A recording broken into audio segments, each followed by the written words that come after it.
नमस्कार, आप देख रहे हैं द बिहार टॉप। मैं हूं आदेशपुरी। शिक्षा विभाग के द्वारा एईडीओ यानी कि सहायक शिक्षा विकास अधिकारी के 935 पदों पर बहाली के लिए बीपीएससी को अधियाचना भेजा गया है।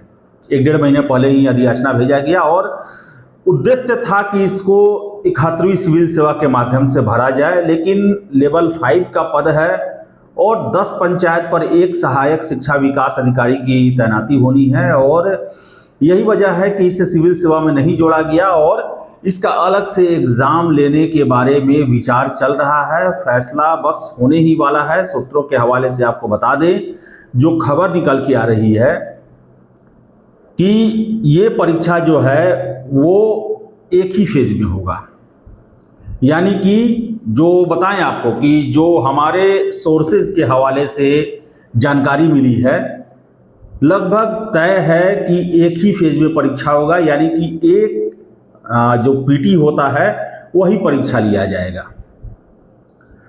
क्वेश्चन कितना होगा ये तो अब नोटिफिकेशन आएगा उसमें ही पता चलेगा, लेकिन 150 से अधिक क्वेश्चन नहीं होगा। 100-150 यही क्वेश्चन रह सकता है, क्योंकि अभी तक हम जितने भी एग्ज़ाम देखते हैं, खासकर टीआरई भी देखे हमने, 150 से अधिक प्रश्न नहीं दिए जाते हैं। तो इसी आधार पर 100 से 150 के बीच में ही रहेगा। 100 रहे, 120 रहे या 150 रहे।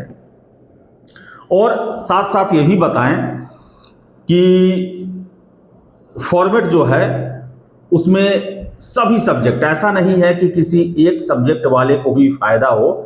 जिस तरह आप देखते हैं कि बीपीएससी का पीटी होता है जिसमें मैथमेटिक्स भी होता है, रीजनिंग भी होता है, करंट अफेयर भी होता है, साइंस भी होता है, तो ये सब भी रहेगा। और हो सकता है कि साइंस वालों के भी लिए जो है वो कुछ परसेंटेज बढ़ाया जाए, यानी कि साइंस का क्वेश्चन, रीजनिंग का क्वेश्चन भी दिया जा सकता है, मैथमेटिक्स भी दिया जा सकता है।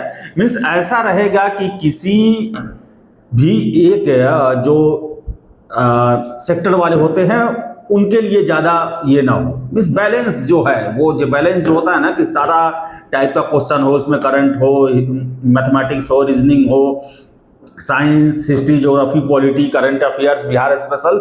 एक तो कहा जाए तो बीपीएससी का पीटी जिस तरह होता है उसी तरह होने की संभावना जो है वो बताई जा रही है। इसके साथ साथ नोटिफिकेशन को लेकर बता दें कि 15 अगस्त से पहले संभावना है कि इसका नोटिफिकेशन दिया जाए। हालांकि आपको बताएं कि जुलाई तक पहले क्या गया था, सोर्सेज के हवाले से जानकारी मिली थी कि जुलाई तक जो है इसका आ जाएगा, लेकिन बताएं आपको हम कि इसमें अभी बहुत कुछ तय होना जो है वो अभी बाकी है।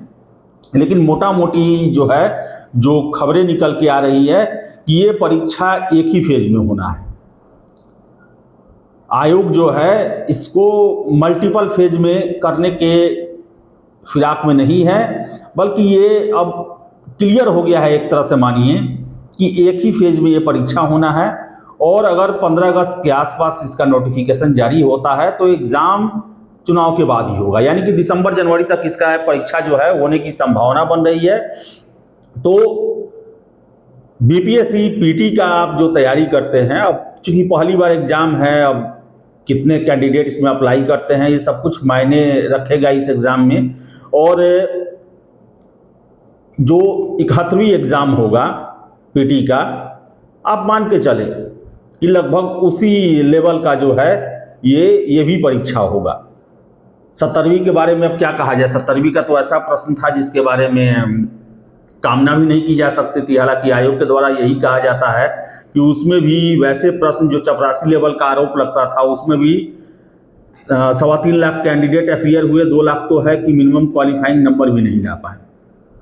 तो 71वीं जो है वो एक बहुत बड़ा जो है वो निर्धारक बनेगा एईडीओ के प्रश्नों को लेकर, क्योंकि 71वीं में बताएं आपको कि सभी लोगों का ये गेस है, जितने भी शिक्षक हैं या फिर छात्रों से हमारी बात होती है, उनका यही कहना है कि देखिए 69वीं बहुत ज़्यादा टफ था, लगभग देखा जाए तो यूपीएससी में वैसे प्रश्न पूछे जाते हैं।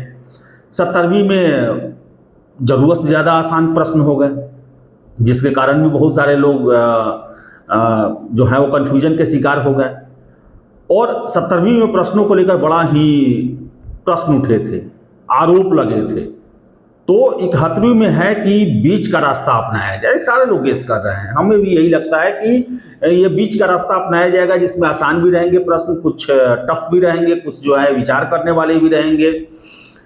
और उसी तरह एईडीओ का भी हो सकता है। तो कहने का मतलब है, अगर आप बीपीएससी 71वीं का तैयारी अच्छे से करते हैं तो एईडीओ के लिए आपको ज़्यादा नहीं सोचना होगा। केवल करंट अफेयर ही आपको एक्स्ट्रा उस समय जब एग्जाम होगा उस समय के लिए पढ़ना पड़ेगा। और इतना आप मान के चले, इस परीक्षा में कैंडिडेट की संख्या जो है वो बीपीएससी से बहुत ज़्यादा होने की संभावना है। वजह क्या है? वजह ये है कि बहुत सारे ऐसे कैंडिडेट हैं जो बीपीएससी के एग्ज़ाम नहीं देते हैं, क्योंकि 3-3 फेज का परीक्षा होता है, अलग प्रारूप है। लेकिन बिहार में वनडे एग्ज़ाम देने वाले कैंडिडेट बहुत ज़्यादा हैं और उनकी तैयारी भी काफ़ी अच्छी है। एसएससी हुआ, दरोगा हुआ, रेलवे हुआ, सेंट्रल एसएससी हुआ। और जब एक फेज में ये परीक्षा होगा तो बीपीएससी जो सिविल सेवा के कैंडिडेट हैं वो तो एग्ज़ाम देंगे ही देंगे, साथ साथ एसएससी वाले भी देंगे, दरोगा वाले भी देंगे, रेलवे वाले भी देंगे और बैंकिंग वाले भी दे सकते हैं इस एग्ज़ाम को। तो कैंडिडेट की संख्या जो है वो इस एग्ज़ाम में अच्छी खासी रहने वाली है और एक फेज में होगा। ये और ही ज़्यादा आकर्षित करेगा छात्रों को कि एक एग्ज़ाम दो और सीधे आप एईडीओ सहायक शिक्षा विकास अधिकारी, जो कि प्रमोट करके प्रखंड शिक्षा अधिकारी बनेगा, उसके लिए आप सिलेक्ट हो जाओ। 935 सीट है और आगे इस पर चर्चा होगा बहुत सारा। लेकिन आपको हम बता दें कि लगभग जो सोर्सेज के हवाले से हमें सूचनाएं मिल रही हैं, लगभग तय है कि 1 फेज में ही ये एग्ज़ाम होगा, मल्टीपल चॉइस क्वेश्चन रहेंगे और उसी के आधार पर जो है मेरिट बनेगा। तो 15 अगस्त से पहले संभावना बन रही है। अब देखिए, जब तक आ नहीं जाए तब तक कुछ कहा नहीं जा सकता है। इसका नोटिफिकेशन 15 अगस्त से पहले आने की संभावना, हर एग्ज़ाम दिसंबर जनवरी से पहले होने की संभावना नहीं दिखती है। तो देखिए, ये सूचनाएं निकल के आई है और क्या होता है नोटिफिकेशन में। नोटिफिकेशन में ही सब कुछ विस्तृत रूप से पता चलेगा कि कितने प्रश्न रहेंगे, कहाँ कहाँ से प्रश्न पूछे जाएंगे, क्या उसके लिए टर्म एंड कंडीशन और शर्तें रखी जाती है, वो सब कुछ नोटिफिकेशन में पता चलेगा। लेकिन इतना तय लगता है कि एग्ज़ाम एक ही फेज में होगा और 15 अगस्त तक नोटिफिकेशन आने की संभावना है। दिसंबर जनवरी तक इसका एग्ज़ाम होगा। तो चलिए, इस वीडियो में इतना ही और आगे जो भी अपडेट मिलेगा हम आपको ज़रूर देंगे। तो फिलहाल इस वीडियो में इतना ही। बहुत बहुत धन्यवाद। वीडियो को लाइक शेयर करें और चैनल द बिहार टॉप को सब्सक्राइब जरूर कर लें, क्योंकि यहीं से आपको सटीक और सबसे पहले खबरें मिलती रही हैं, आगे भी मिलती रहेंगी। धन्यवाद।